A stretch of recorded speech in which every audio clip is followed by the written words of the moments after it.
¿Cuántas veces no hemos tenido la pregunta de si realmente ese paciente era candidato a artroscopía? O si realmente ese paciente era candidato a quedarse con nosotros a fisioterapia.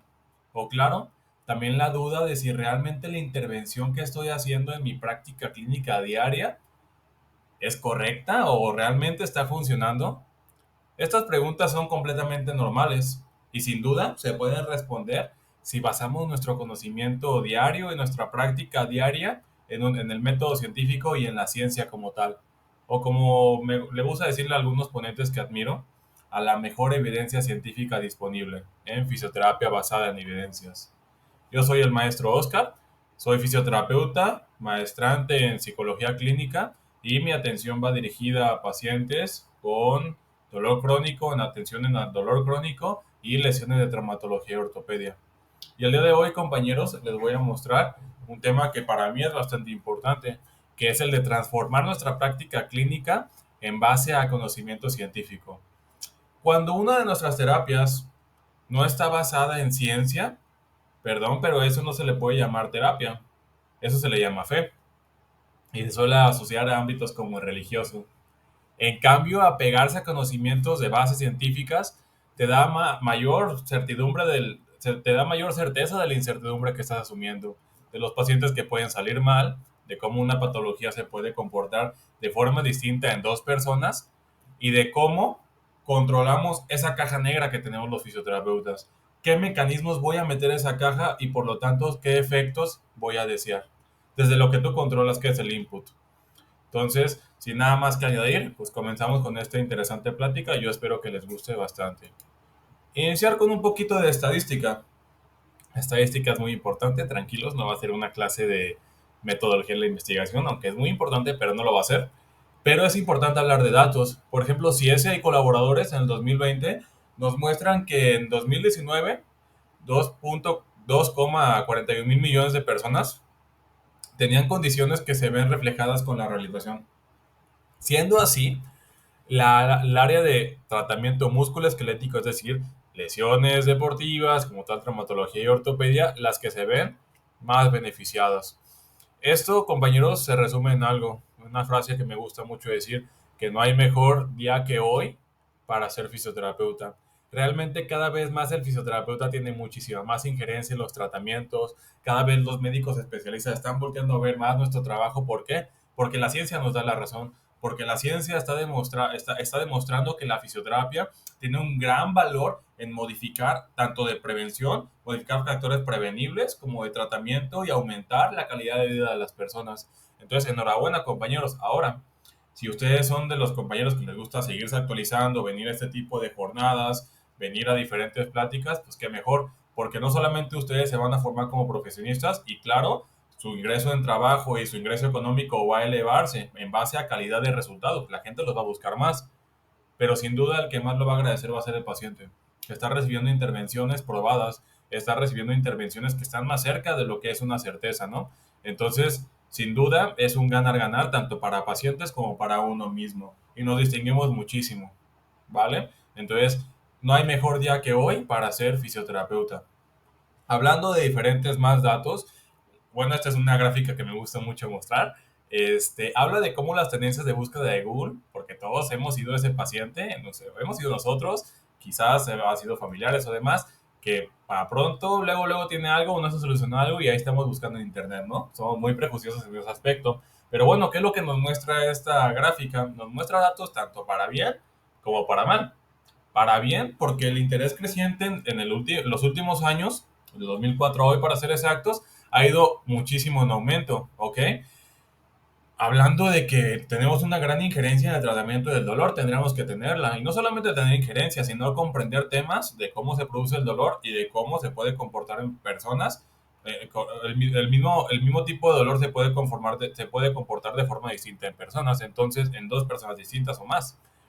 Entonces, hablar de datos de búsqueda es alentador para nosotros. ¿Por qué? Porque la gente está viendo que el tratamiento habitual, que suele ser con puro medicamento, no es suficiente en muchas ocasiones. O el tratamiento biomédico, que el modelo biomédico más adelante lo vamos a ver, pero es un modelo biomédico que no ha fracasado al 100%, pero en el tratamiento de lesiones musculoesqueléticas normalmente fracasa. ¿Por qué? Porque el modelo biomédico suele ser muy estructuralista, ¿me debo entender?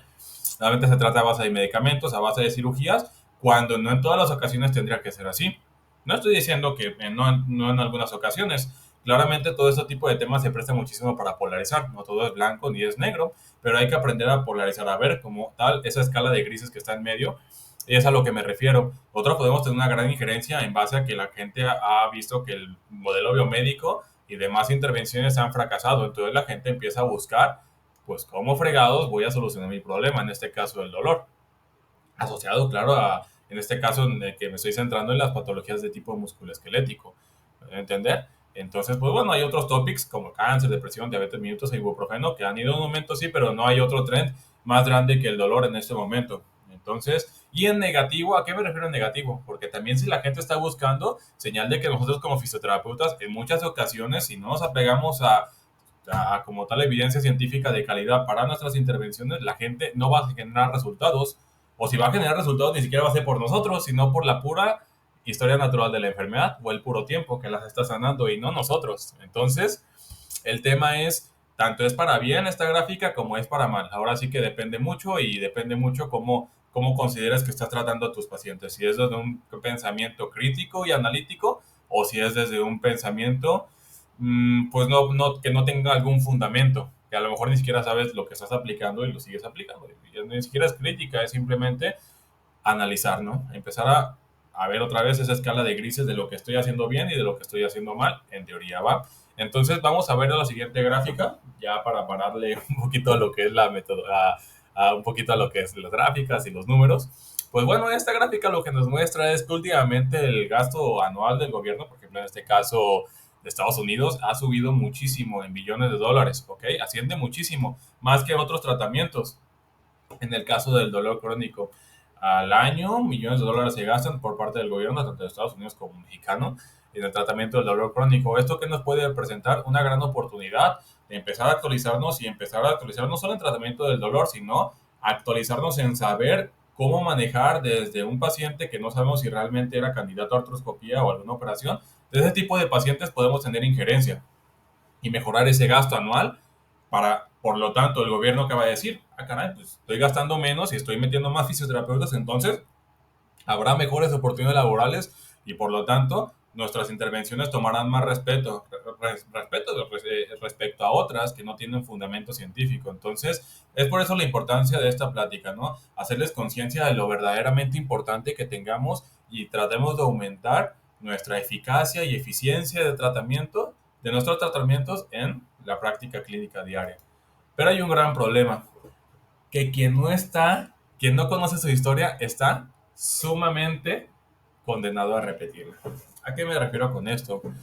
Si yo no conozco de dónde vienen como tal todas las intervenciones que usualmente hago, llámese electroterapia, llámese ultrasonido, llámese X razón, si no vengo de qué tipo de atención vienen ese tipo de intervenciones, siempre voy a repetir y voy a repetir y nunca voy a romper ese patrón.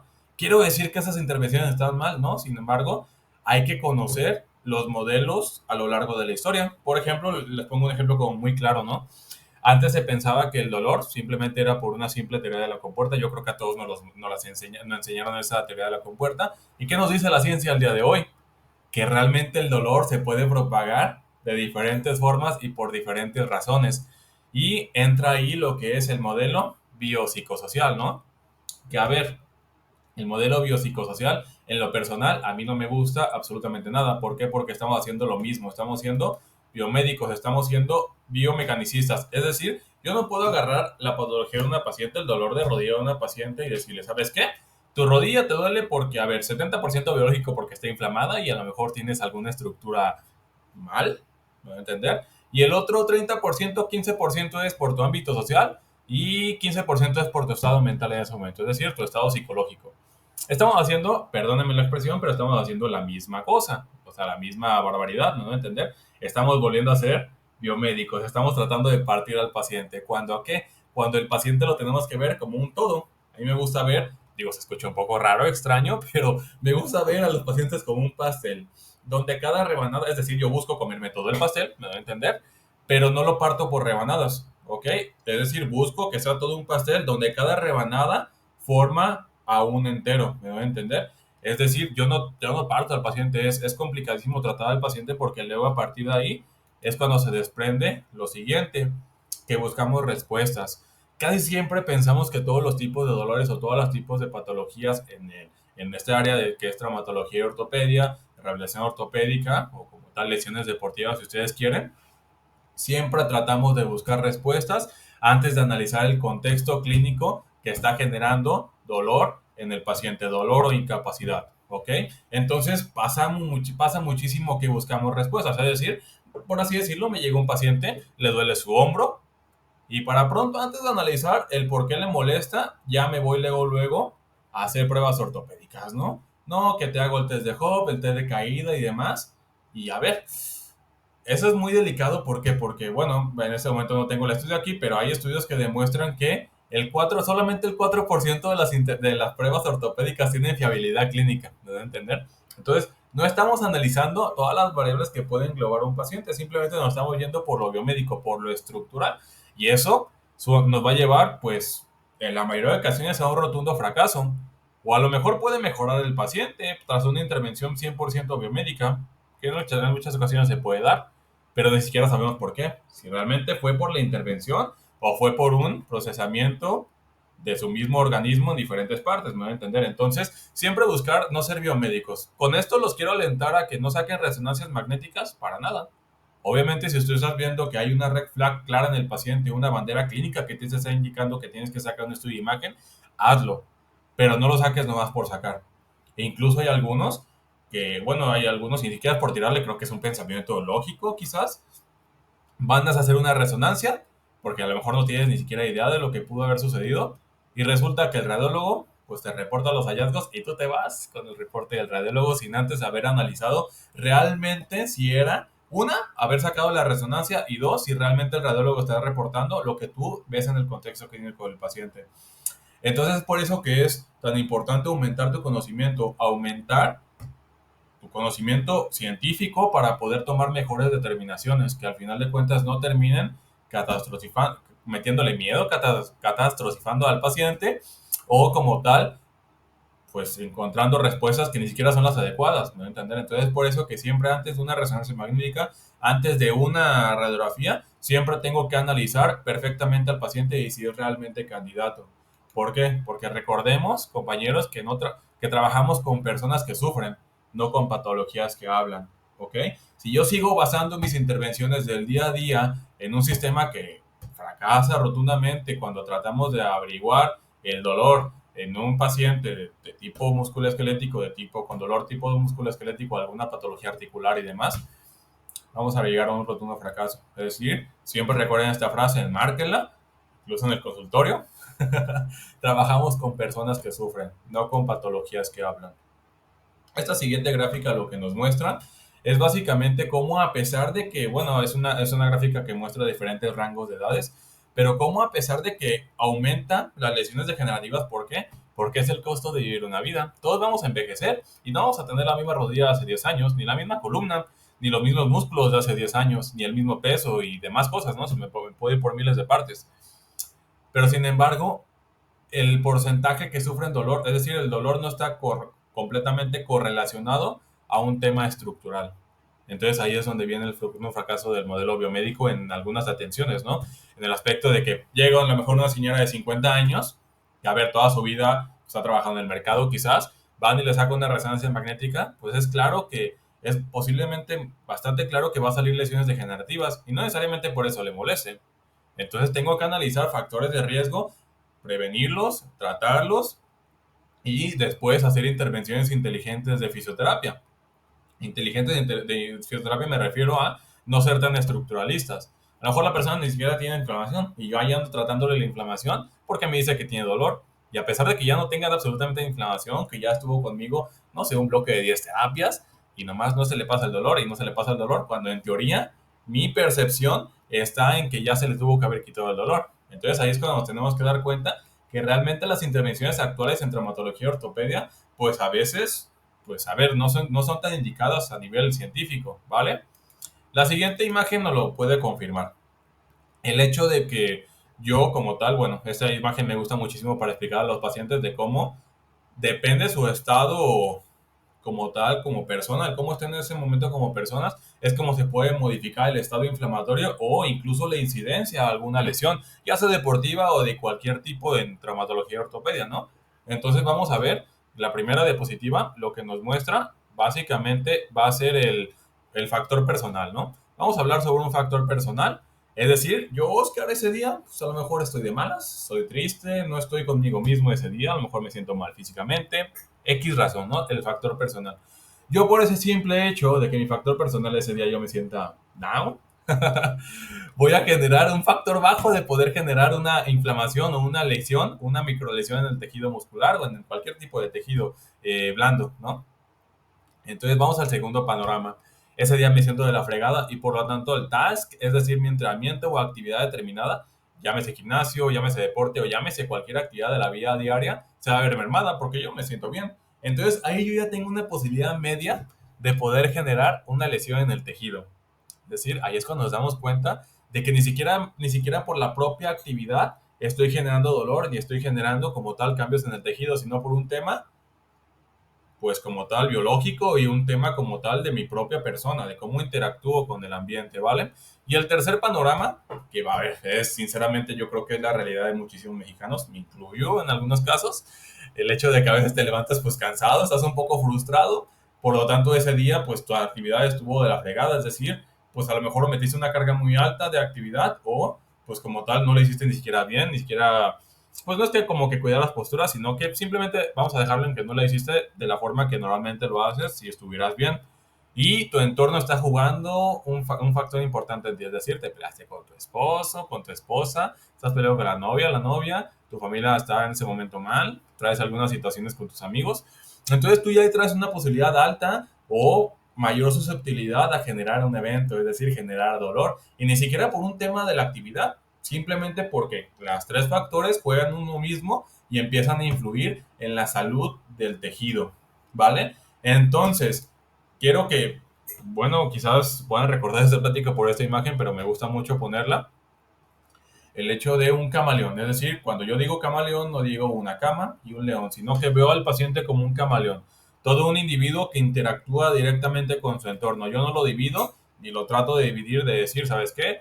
Solamente es porque estás inflamado, ni esto, no. Ningún dolor se puede dividir. Siempre tengo que ver al dolor y a la patología como un camaleón de diferentes factores que están interactuando. Entonces, mientras yo ate más cabos y lo trate como un solo cabo, va a empezar a mejorar esa patología, por lo tanto, ¿vale? Entonces, aquí tenemos otro estudio que es muy revelador y muy importante y ahí es donde, aquí es donde vamos a iniciar un poquito con el tema un poquito más controversial, ¿no?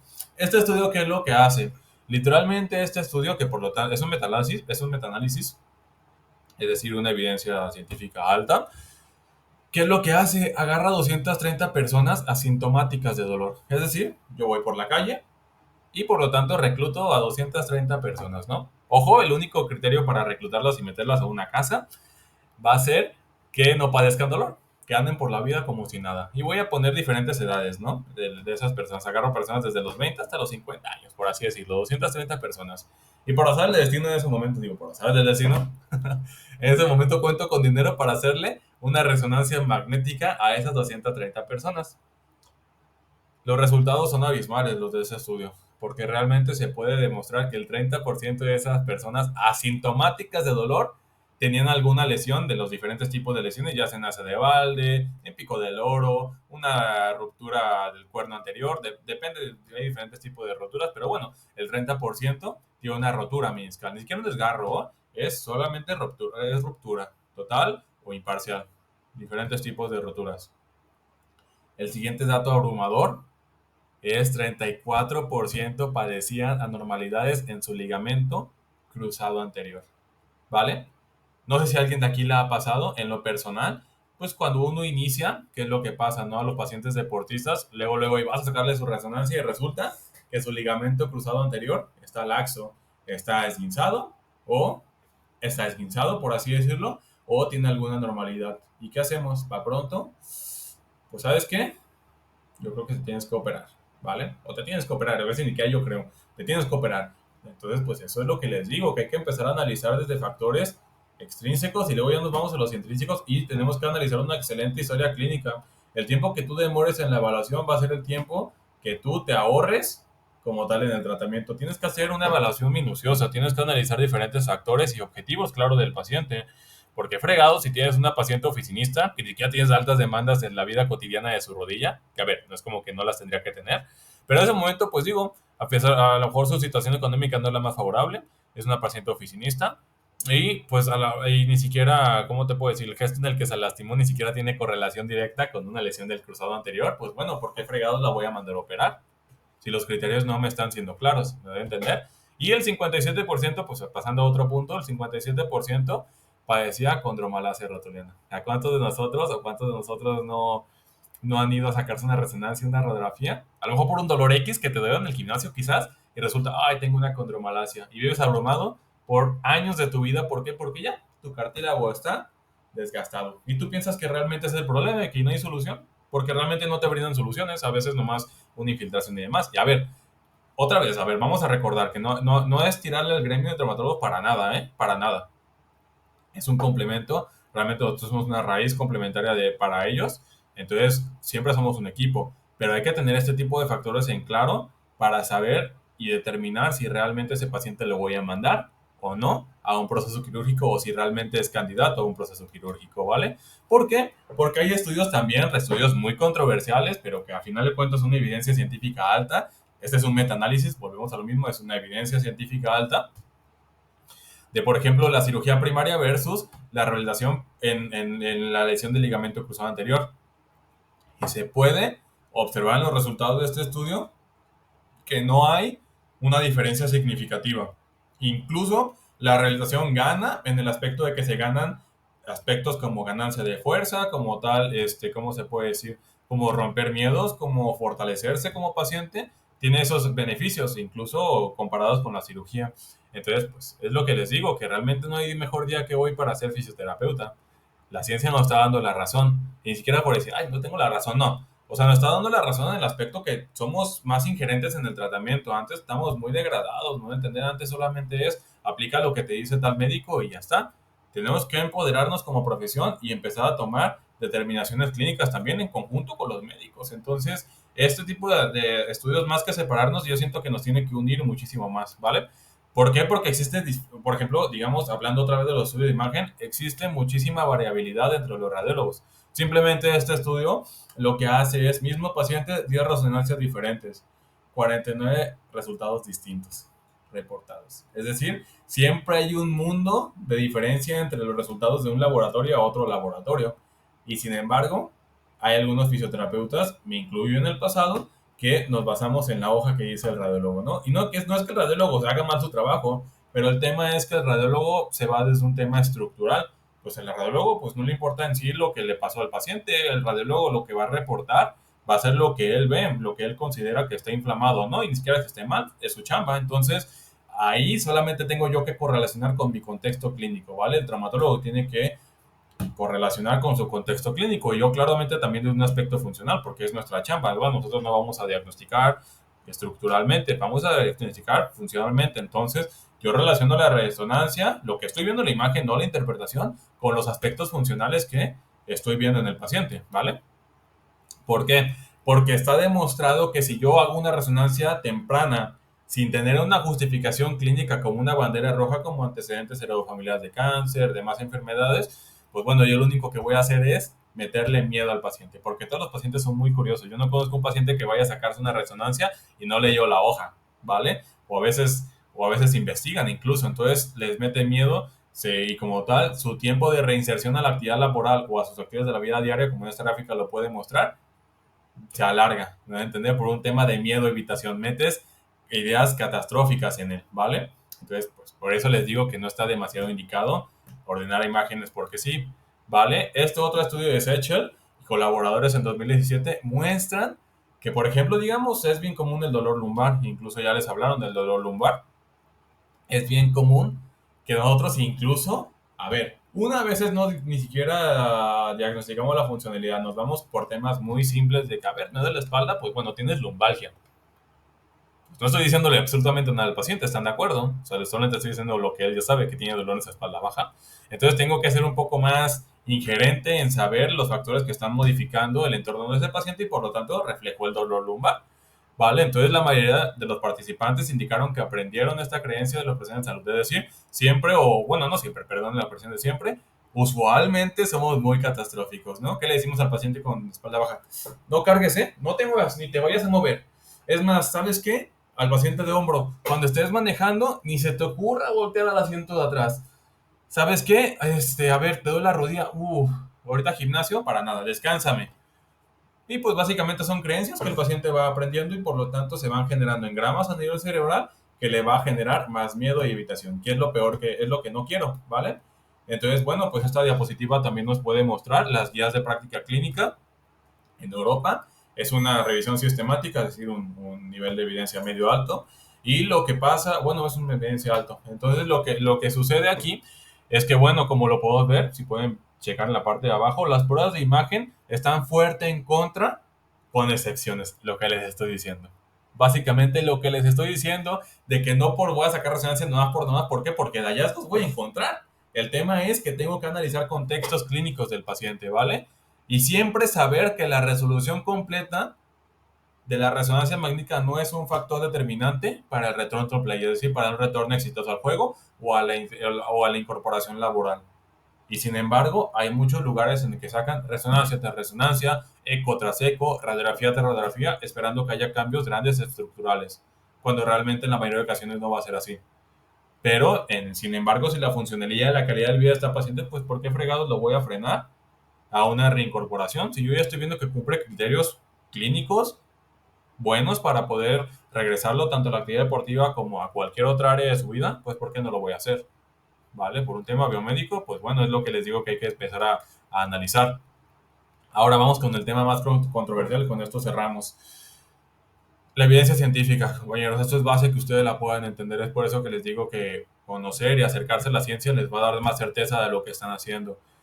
Habrá muchos cursos y muchas certificaciones. Afortunadamente, este no es el caso, porque aquí tenemos ponentes de mucha calidad y no es tirarle a otros ponentes, pero el tema es si otros vamos a formarnos con cursos que nos prometen evidencia científica, pero a ver, los estudios científicos que nos están presentando son puros estudios piloto, puras opinión de expertos, cuando en teoría muchas veces nos pasa eso, porque nos está diciendo el fisio que ya tiene 30 años en esto, el médico que ya tiene 50 años en esto nos dice algo, hacemos lo que él dice, cuando realmente la opinión de los expertos, los estudios piloto y demás, son evidencia científica de muy baja calidad. Entonces hay que mejorar ese afín. ¿Para qué? Una, para no ser estafados y dos, para darle tratamientos de calidad a los pacientes, no solo tratamientos que estén sesgados por una opinión o por marcas, ¿vale?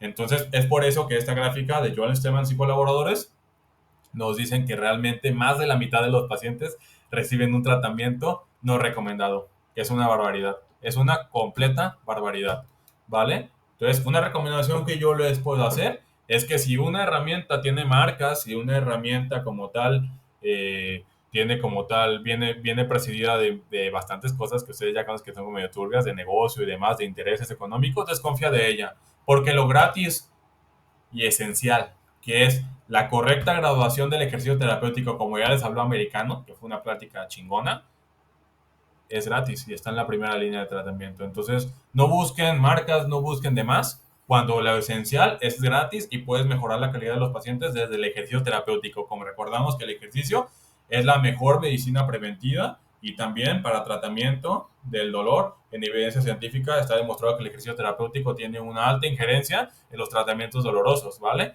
Y pues claro, pues tiene muchísimos más beneficios, pero pues estamos hablando un poquito de esto, ¿vale? Otra diapositiva que es un poco más abrumadora, ya para cerrar, ya casi cerramos por tiempo y demás, es el hecho de que la cirugía no fue, la cirugía, por ejemplo, en tendinopatía, muchas veces cuántas cirugías de tendinopatía, cuántas de los que no se dan por temas de tendón, si ni siquiera tengo una razón de ser. No fue superior a la cirugía simulada en pacientes de corto y mediano plazo. En cambio, lo que se tiene que hacer es, antes de pensar en una cirugía de tendón, pues te mando a fisioterapia bien graduada, inteligente, basada en evidencia, regulo tus cargas, regulo tus movimientos y logramos generar adaptaciones. Y ya después, si fracasamos en ese aspecto, el paciente sigue teniendo disfuncionalidad o dolor, pues podemos pensar en soluciones quirúrgicas, pero no antes, ¿me va a entender? ¿Por qué? Hay una frase muy también, a ver, es una frase que me gusta muchísimo a mí, para mí mi ídolo en el tratamiento del dolor crónico y de diferentes áreas de la medicina, de Lorel Mosley, que el mayor predictor de operación de rodilla es que vivas al lado de un traumatólogo experto en rodilla. ¿Por qué? Porque su opinión va a estar bien sesgada, ¿me voy a entender? Siempre va a querer operar. Siempre, en la mayoría de ocasiones, va a querer operar. Claro, si es un trauma que está desactualizado, porque obviamente también hay traumatólogos que son una fregonería y realmente ingieren el tratamiento como tienen que ingerir y como se los dicta la evidencia científica, ¿vale? Entonces, también otra diapositiva pues, controversial es la de Blum, que básicamente no existe una evidencia clara y contundente de que los tratamientos ortopédicos habituales son mayormente efectivos que la rehabilitación. ¿Por qué? Porque va a depender muchísimo del contexto, ya se los dije, de cómo realmente no hay mejor día que hoy para ser fisioterapeuta y más que nada ser un fisioterapeuta actualizado, ¿vale? Entonces, ingerir mayor en el tratamiento y tener mayor respeto frente al gremio es lo que vamos a generar si empezamos a actualizarnos. O esta otra diapositiva que compara, es la misma de Blount, que lo que hace es comparar la cirugía simulada de menisco, rotura meniscal o una meniscectomía parcial con la cirugía simulada y no hay diferencia clínica abismal. Cuando tendría, el modelo médico nos dicta que tendría que ser, pero no es así. ¿Por qué? Porque no estamos analizando desde el modelo médico muchísimos más factores que pueden englobar a un paciente, ¿vale? Entonces, como dato, siempre trata de individualizar y adaptarte a tu paciente porque cada persona es un mundo, ¿ok? Equivócate, escucha de más al paciente, pero no hay recetas mágicas, ¿ok? No seamos reduccionistas, porque somos seres, los humanos somos seres muy adaptativos, ¿vale? En esto baso también una frase que me gusta muchísimo de Goldbergs, es que una incisión en la piel 2 veces más profunda que otra no duele el doble, ¿vale? Y ya para cerrar esto, este temita, es cómo nuestro pensamiento puede modificar directamente la fisiología. En este caso, pues les pongo a ver un tema que es muy bonito de explicar, en el aspecto de cómo puede incluso modificar los niveles de glucosa. Es decir, si yo agarro dos personas y a una persona le doy una coca cero, pero le digo que es una coca normal, y en cambio invierto el papel y a una persona le doy una coca normal, le digo que es cero, los niveles de glucosa se van a ver alterados simplemente por su propia percepción. Esto se puede traducir también en cómo los pensamientos pueden modificar lo que es el tratamiento, el nivel de inflamación o como tal la cascada inflamatoria. Se puede modificar muchísimo lo que es el dolor en una persona. Entonces, para que tomen en cuenta cómo los mismos pensamientos y cómo el entorno del paciente va a jugar un factor clave en la fisiología humana, ¿vale? ¿Por qué? Porque bueno, y en resumen, me gustaría que ustedes tomaran también esta frase de que un gran poder conlleva una gran responsabilidad, es decir, nuestras palabras, nuestra forma de analizar al paciente, lo que le vayamos a decir al paciente, siempre tiene que ir de una manera limpia, no fragilizante, ¿vale? Una tendinopatía va a doler más si yo le digo que es una tendinitis, que su tendón está desgarrado, que su tendón está mal, que su tendón no se puede mover, no te muevas. Más bien tengo que empezar a modificar mi vocabulario frente al paciente, porque en vez de decirle que no tiene tendinitis, le decimos que pues, su tendón en este momento está generando disfuncionalidad, pero hay una gran oportunidad de mejora, ¿vale? Ese tipo de palabras son las que podemos empezar a usar en pacientes para no fragilizarlos y no llevarlos como tal al abismo, que se llama generar engramas negativos en su sistema nervioso, ¿vale? Entonces, bueno, con esto cerramos la plática. Yo espero que les haya servido, les haya sido de provecho. Vamos a iniciar con una ronda de preguntas y sin nada más que añadir, pues bueno, terminamos con esta plática. Yo espero que analicen, que les haya ayudado para polarizar, para ver esa escala de grises y sin ninguna duda, yo después de esta plática, yo lo que más espero es que lo lleven a sus pacientes y los puedan ayudar de mejor manera, ¿vale? Sin nada más que añadir, pues bueno, muchas gracias por escucharme y nos vemos en una siguiente ocasión.